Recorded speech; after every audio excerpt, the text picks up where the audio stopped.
أولا السلام عليكم ورحمة الله وبركاته.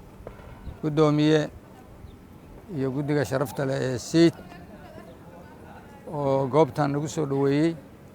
Marka hore salaanta islaamka ayaan ku salaamayaa. Salaan kadib maanta oo bishu tahay 20 bisha Abriil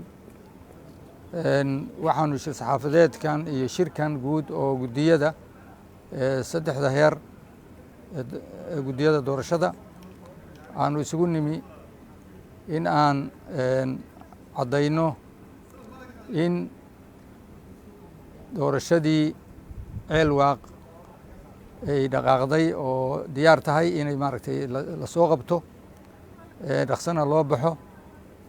Guddiyada saddexda heerba ay baxaaniin fiid iyo siid iyo xalinta khilaafaadka si loo soo dhammaystiro doorashadii aan dalka u maamulaynay guud ahaan oo ay ka harsan tahay 16 iyo 3 xubnood oo ku harsan 4 xubnood oo waxay ku harsan yihiin Hirshabeelle.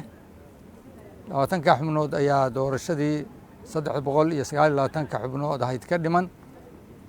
sidaa darteed waxaan hadda loo dhaqaaqayaa in 16 kursi oo Ceelwaaq oo deegaan doorashada labaad ee Jubbaland la soo gabagabeeyo iyada oo guddiyada fiid iyo siid ay dhammaantood wada tegi doonaan ayna dhammaantood ay joogaan intooda badan sida guddiga fiid oo hadda ay ka joogto shirkan xubno kolomkii oo buuxa ama kaba badan siidna ay 12 xubnoodba ka joogaan qoladan xalinta khilaafaadkuna ay iyaguna ilaa 6 xubnood ay ka joogaan oo diyaar u ah inay doorashada wax ka soo qabtaan. doorashadii dalka way gabagabowday. waxaa noo harsan boqolkiiba 3 wax aan gaarin oo ah tirada aan sheegnay.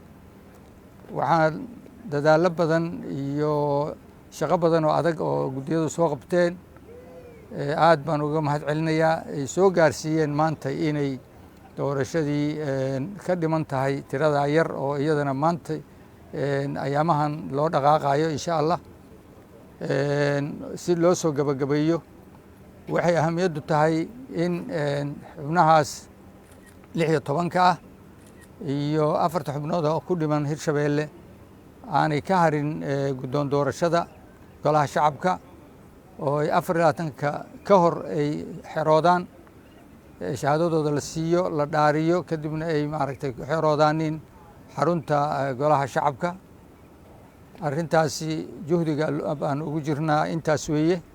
waxaan ugu baaqayaa xubnaha ama xildhibaanada murashaxiinta ah oo doonaya in ay maaragtay ka qayb galaan inay sida ugu dhaqsaha badan uga xaadiraan Ceelwaaq si ay u soo qaataanin xubinnimadooda ay matalka ugu yihiin bulshadooda Soomaaliyeed.